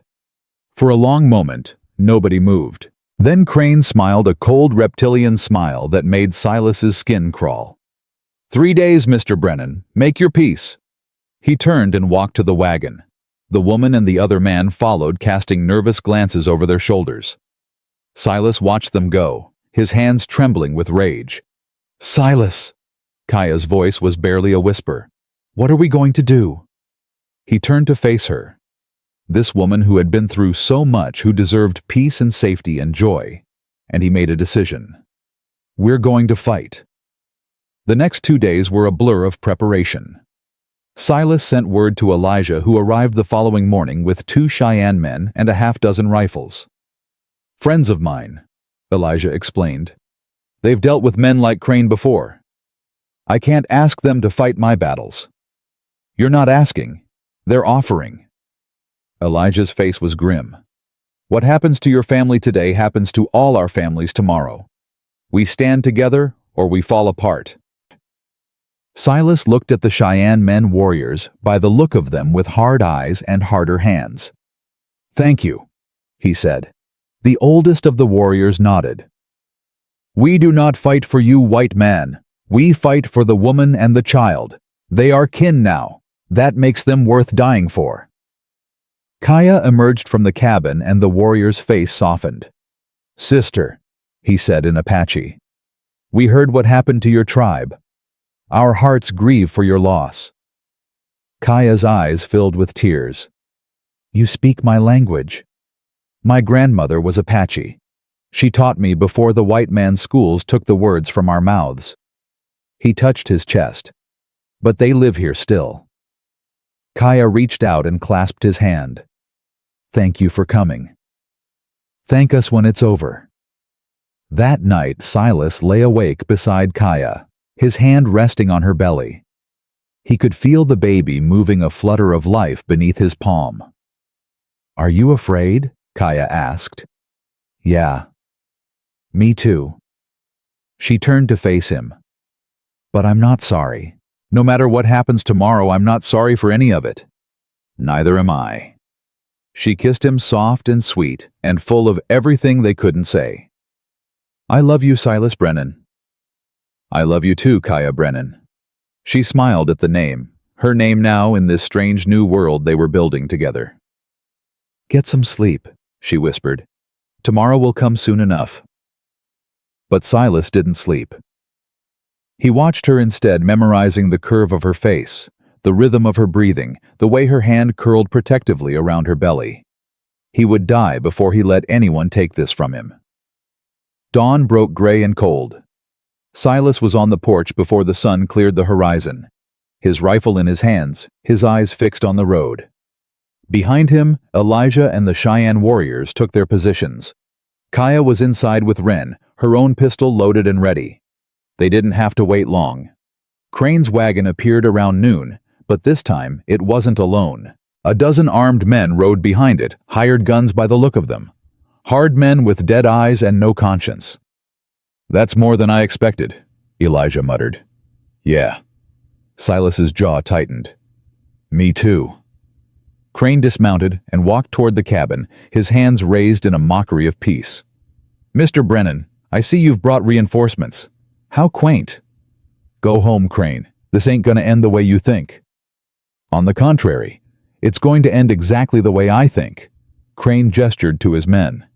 "You're outnumbered, outgunned. Surrender the woman and children and nobody has to die." "Nobody's surrendering anything." "Then you leave me no choice." Crane raised his hand to signal. The first shot came from somewhere behind the hired guns. One of them pitched forward off his horse, dead before he hit the ground. Chaos erupted. Silas dove behind the porch railing as bullets tore through the air. Elijah was already returning fire, his rifle cracking again and again. The Cheyenne warriors moved like shadows, appearing and disappearing their shots, finding their marks with deadly precision. "Where the hell did that shot come from?" Crane was screaming. "Who's shooting?" Silas didn't have time to wonder. A hired gun was charging the porch and Silas put him down with 2 shots to the chest. Another one came around the side of the barn. Kaya's pistol barked from the window, and the man crumpled. The fight was brutal and short. Within minutes, half of Crane's men were dead or wounded. The rest were retreating, their nerve broken by the unexpected resistance. But Crane wasn't done. He grabbed something from the wagon, a torch already lit, and hurled it toward the cabin. No! Silas lunged for it, but he was too far away. The torch arced through the air, trailing smoke and flame. And then a figure burst from the cabin, catching the torch in mid-flight and hurling it away into the snow, where it sputtered and died. Captain William Hayes. What the? Silas stared in disbelief. Hayes turned to face Crane, his face like thunder. Josiah Crane, you are under arrest for inciting violence, attempted murder, and gross misconduct. You can't do this. Crane's face was purple with rage. I have authority. Your authority ended the moment you tried to burn down a cabin with a pregnant woman inside. Hayes's voice was ice. There are lines, Crane, even in the territories, and you just crossed every single one of them. Two soldiers emerged from the tree-line rifles trained on Crane and his remaining men. How? Silas managed. How did you know? Hayes smiled grimly. I told you I was tired of the killing. When I heard Crane was coming for your family, I made sure to arrive first. He nodded toward the tree line. That first shot, one of my men. Figured we'd even the odds a bit. Silas didn't know what to say, so he did the only thing that made sense. He extended his hand. Thank you, Captain. Hayes shook it firmly. Don't thank me yet, there's still paperwork. But his eyes were warm, and Silas knew that this man, this unlikely ally, had just given them a chance at a future. The aftermath was chaos and relief in equal measure. Crane and his remaining men were taken into custody.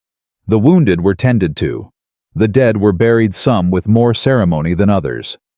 Through it all, Silas kept Kaya close his hand, never leaving hers. It's over, she said when the last of the soldiers had ridden away. It's really over. For now. Silas kissed her forehead. But there'll be more fights. More people who want to tear us apart. I know. She looked up at him, her dark eyes shining. But we'll face them. Together. Together. 3 weeks later, Kaya went into labor. It happened at night, just as summer was giving way to fall. Silas was out checking on the horses when he heard Wren screaming from the cabin. Father? Father, come quick! He ran faster than he'd ever run in his life. Kaya was on the bed, her face twisted in pain, her hands gripping the sheets so hard her knuckles were white. It's time, she gasped. The baby's coming. Silas had helped birth horses and cattle. He'd delivered his own son years ago in a cabin not so different from this one. But nothing had prepared him for the terror of watching the woman he loved in pain. What do I do? He asked, hating how helpless he sounded. Boil water, get clean cloths, and stay with me. Kaya's voice broke on the last word. Don't leave me, Silas, please. Never. He took her hand. I'm right here. I ain't going anywhere. The hours that followed were the longest of Silas's life. Wren was a trooper fetching water and cloths and holding her mother's hand when Silas needed both of his. Kaya fought through the pain with a strength that left him breathless. And finally, as the first light of dawn crept through the window, a baby's cry filled the cabin. It's a girl, Silas said, his voice breaking. Kaya, it's a girl. Kaya laughed and sobbed at the same time, reaching for the tiny, squalling bundle in his arms. Let me see her. Let me hold her. Silas placed the baby in her mother's arms and watched as Kaya's face transformed into something radiant, exhausted and tear-stained, but radiant. Ahiga, Kaya whispered, stroking the baby's downy black hair. My little fighter. Wren crowded close, her eyes wide with wonder. She's so small. She'll grow. Silas put his arm around his older daughter. You both will. Wren looked up at him, her face serious. I'm a big sister now. Yeah, little bird, you are. I'm gonna teach her everything. How to ride horses, how to catch butterflies, how to make father laugh. Silas's heart felt like it might burst. I'm counting on it.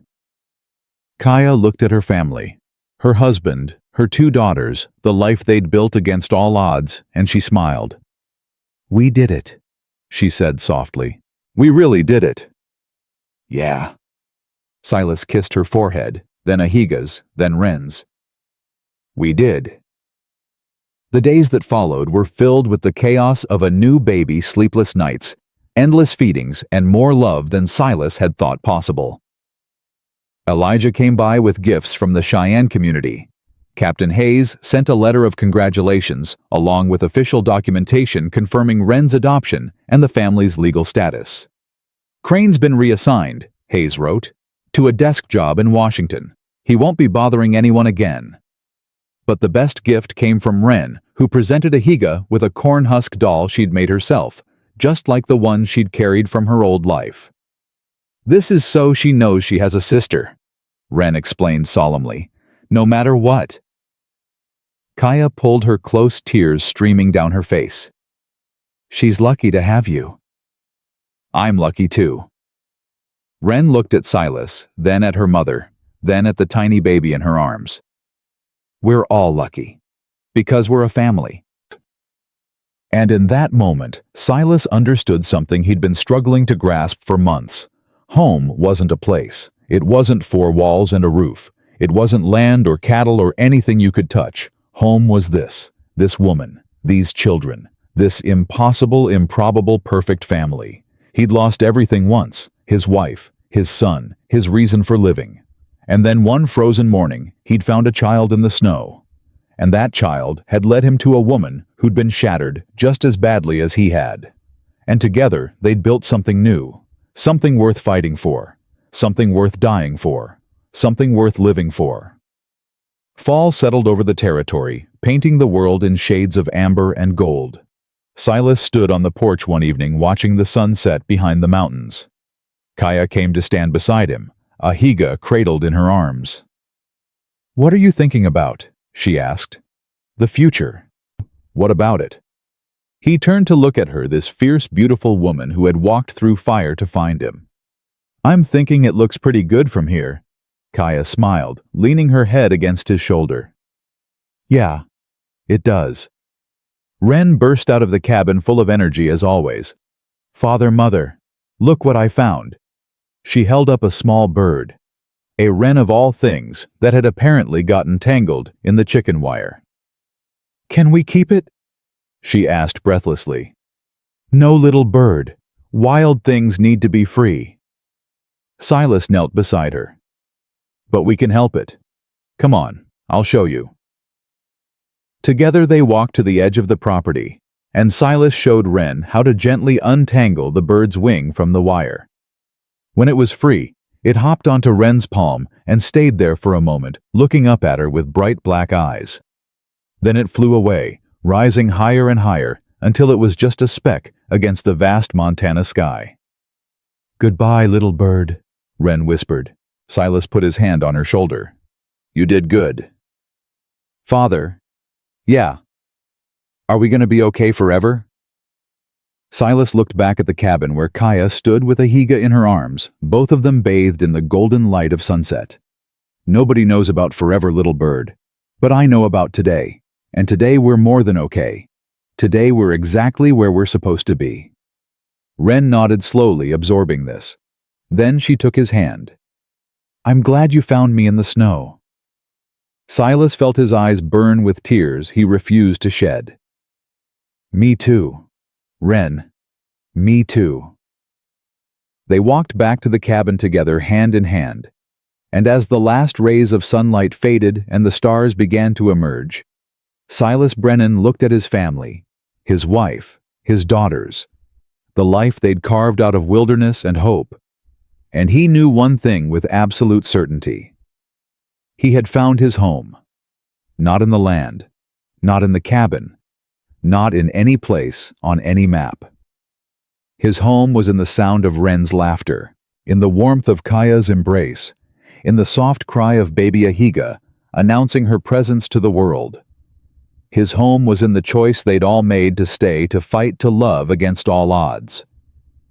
Love doesn't need to begin with a promise or be sealed by ceremony. It grows in the quietest moments.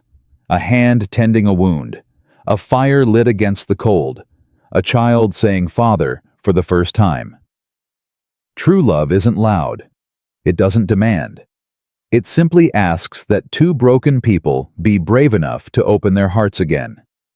And when they choose to stay not out of duty, but because their hearts lead them there, that is love strong enough to outlast any winter. That is love strong enough to build a home. Silas Brennan had lost everything once, and then he found something better. He found a family. He found a future. He found a love worth fighting for. He found his way home, and he was never letting go.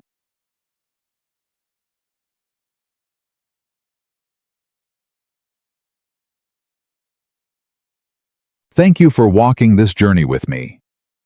If this story touched your heart, if it reminded you that it's never too late for love, never too late for hope, never too late to find your way home, then leave a comment below and tell me.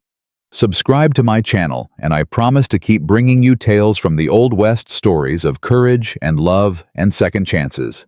Because in the end, that's what we're all looking for, isn't it? A place to belong, a family to hold, a home. Until next time, my dear listeners, I love you all.